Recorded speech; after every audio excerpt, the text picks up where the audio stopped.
Well, hey you guys, it's Kim at the Abled Gardener, and I am trying to figure out what to do with all these wood chips that I brought in. Now, I had a load of wood chips dropped off, and it's so much more than I had last year, probably twice as much. I would say it's almost half a semi-load of wood chips they dropped off. I got it all moved back to this side of the house, or this whole area that's my garden, from the east side all the way up to the front to the west side. Well, now I'm getting off on another one of my tangents, because this isn't why I brought you here today or why I invited you here. It's to show you my monster in the garden. Now, this is not only the strangest plant I've ever seen, but it's definitely the strangest plant I've ever grown, by far. So let's go over that away and I'll show you my monster in the garden. Woohoo! Well, you guys, if you watched a particular episode back in, I believe it was March, I showed you a couple of chayote squash that I had gotten off of eBay. And I think right around then was the time I planted it. I planted it inside in my little greenhouse, got it started. It grew very slow. And finally, when it warmed up, maybe in April or May, I got it in the garden bed, and it still continued to grow very slow. But then when like late August, September came, it just went nuts. So I had to build a trellis for it. I had to build one really quick. Actually, I was a little late on building the trellis because it had already covered the small trellis that I had built for it. It had already covered that. So I got a trellis built 8 feet up, and then it's 4 by 8 on the top. It's taken that over, and it's still going over the fence into the front yard. And it goes by many different names depending on what country it's grown in. So it normally grows in like subtropical regions, you know, Mexico, well, southern states in the US, Texas, Oklahoma, all those warmer states that have longer growing seasons, and then down to Brazil. And it's really big in Australia and New Zealand. So it's grown everywhere where there's a subtropical climate. And a lot of those people know all about this, but here in Northern California, we don't know a lot about chayote squash. I want to show you the different things about it, how it grows, because in a lot of my garden books, it says that it grows just like a squash, because it's in the squash family along with cucumbers and melons.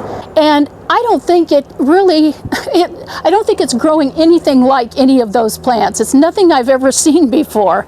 So I'm going to bring you over, and I want to show you down close how this plant is growing.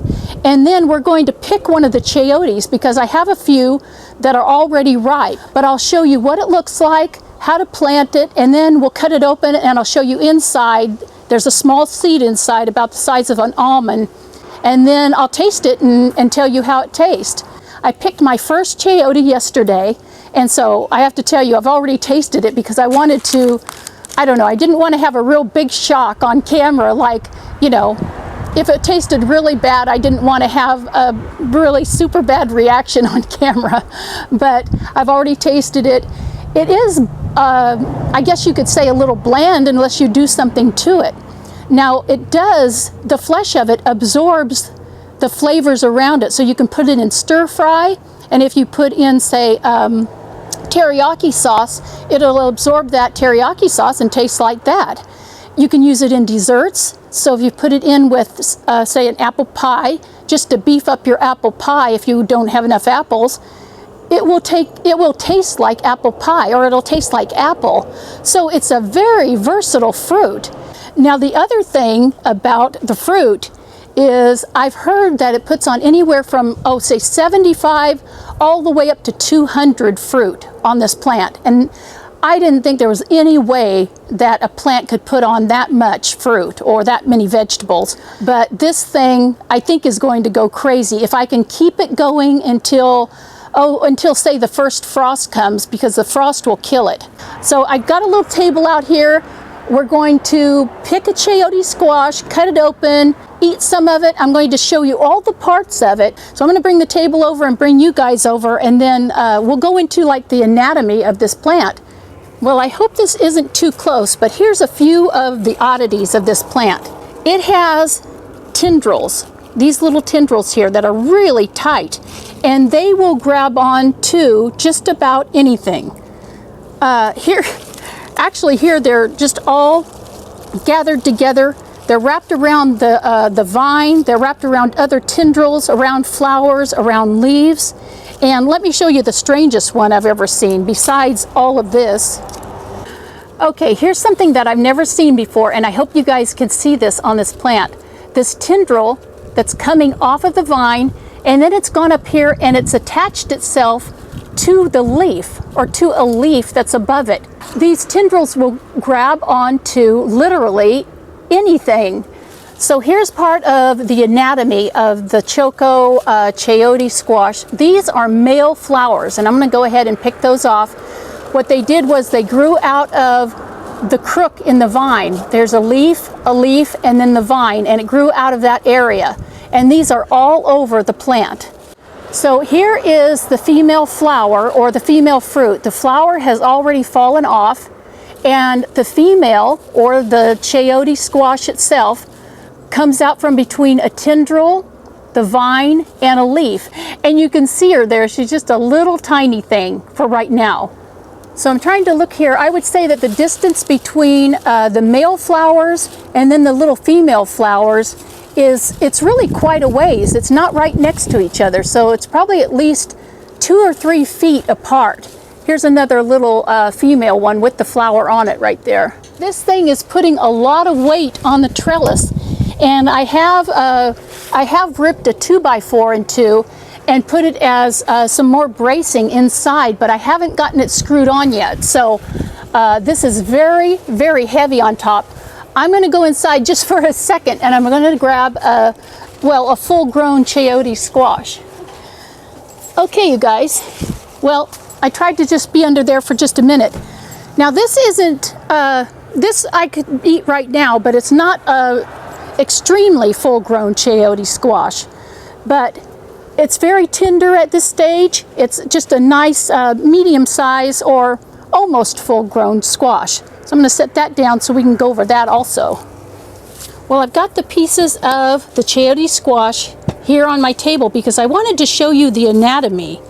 So here's just a typical leaf, and it's stated that it's heart-shaped, which I guess it is more or less a heart shape, but it has these little points that come out, so it's more or less a 5 or 6 pointed leaf. So aside from the leaves, like I said, it has so many of these little tendrils, really tight tendrils. Here is the male flower, comes out on this little shoot, and these aren't flowering anymore. The little petals have fallen off, but they're just really pale, little tiny flowers. So away from the male flower a ways, you have your female flower, and after the female flower drops off, you have this little tiny Chayote squash. If you want to see how tiny these Chayote squash start out as, at every bifurcation or area where there's a tendril and a leaf, if you can see, there's 2 little tiny Chayote squash here with the 2 little buds on the end, and there is probably a little Chayote squash growing out of almost every single area. Like here is one right here. And that's probably how the plant has so many squash, is that every area has a female squash, a female flower and squash. So when you think about how much squash is here, how big this plant is, and that there's a little female flower or Chayote squash growing out of every single leaf area and tendril. Here's one, there's one. I know you guys that have grown these before have seen them all your lives. You're thinking, you know, that I'm crazy, and I may be, but I am just really fascinated by this plant. So the other thing about the squash is it does have a seed inside.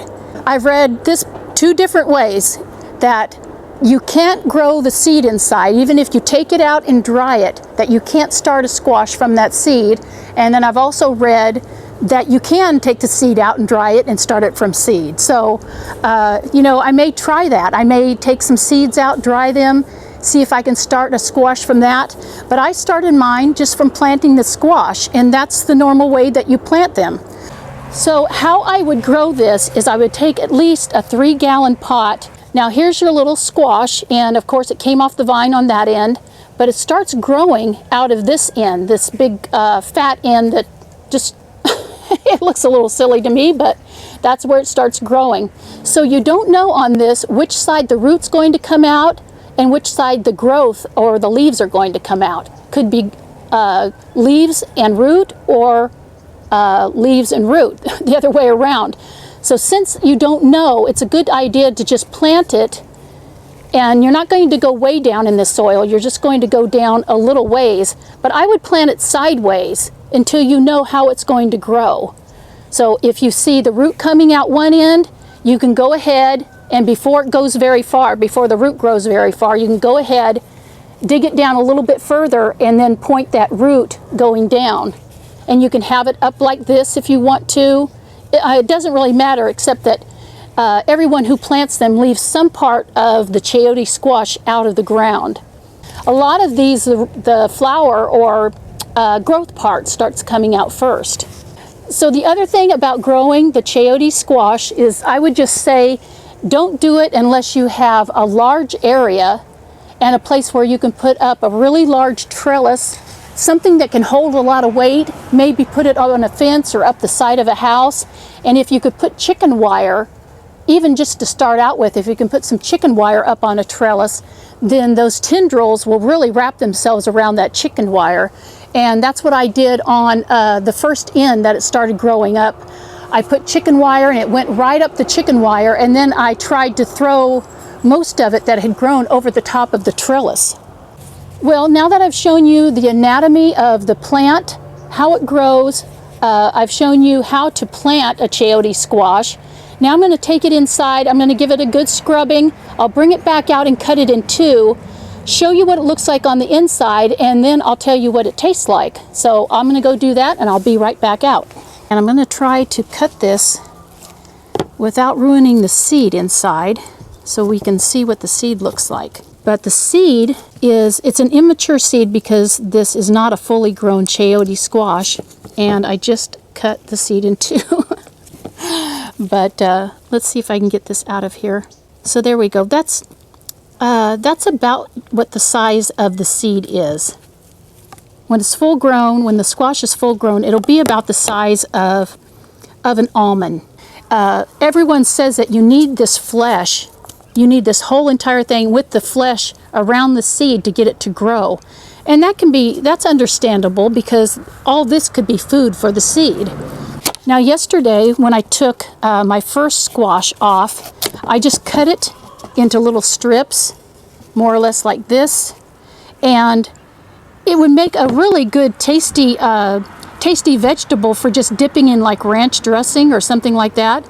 So the one that I cut yesterday, I cut like this into long strips and just ate it. Here, let me get over the top.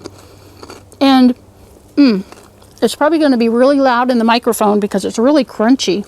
Yesterday I had noted that the taste is kind of somewhere between a cucumber and a jicama.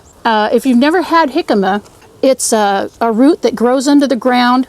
It can get to be fairly large, and all you do is peel it. It's white flesh underneath, and it doesn't have a whole lot of taste, but it's very good if you dip it or if you put it in stir fries, things like that. And this is exactly the same way. It doesn't have any huge flavor to it, but the other thing that I noted and said earlier was that the squash will absorb things that it's around. So if it's in stir fry, it'll absorb the stir fry taste, whether that's teriyaki sauce or soy sauce.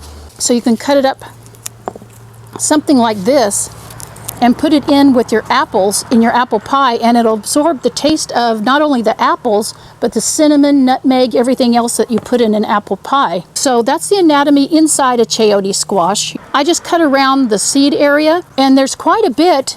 If this isn't a mature chayote squash, then you know that the mature ones are just a little bit bigger than this. So there's quite a bit of flesh here to do your cooking with. And I got to thinking as I was cutting it up yesterday that it's such a versatile vegetable, really. If it absorbs the flavors that it's around, then you can use it for just about anything. And the other thing about it, nutrition-wise, is it's really high in vitamin C, so that's a good thing. Well, before we go, the other thing that I forgot to mention, And this is pretty important, is the whole entire plant is edible all the way down to the roots. So you can eat the seeds, you can eat the leaves, the tendrils, the stem, all the way down. Like I said, you can eat the roots. Now in the first couple years when you're growing it, if you eat the roots, the plant's going to die. But later on, if it gets to be an older plant, you can go down and harvest some of the roots and the plant will stay alive. You can just harvest them like you would potatoes, or like sweet potatoes. Well, anyway, you guys, that's it for my monster in the garden, a big, huge chayote squash that it's still growing. It's not done growing yet, and it's got little fruit on it anywhere from, well, like you saw, not any bigger than a pencil eraser all the way up to this stage. And I don't know if that's my biggest one. There may be some that are in all that greenery and I haven't seen them yet. So seriously, you guys, if you want a very versatile fruit or a very versatile vegetable and you have the room, you're in the right area, I would highly recommend growing a chayote squash or trying to grow one. And it was very easy. I didn't have any trouble at all. One other thing that I didn't mention, this is very important.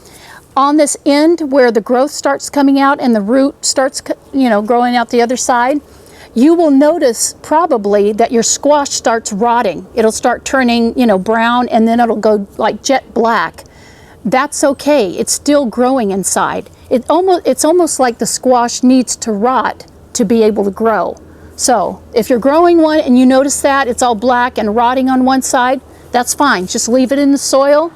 Don't do anything with it. It's still growing. It's still good. If there's anything else that you guys would like to know about it that I didn't mention, please put a comment or a question below. And if you like this video, please hit like. And if you like my channel, please subscribe. Thanks for being with me today. I appreciate it. And thanks for watching me with my chayote monster. And I will talk to you guys later. God bless you guys. Bye-bye.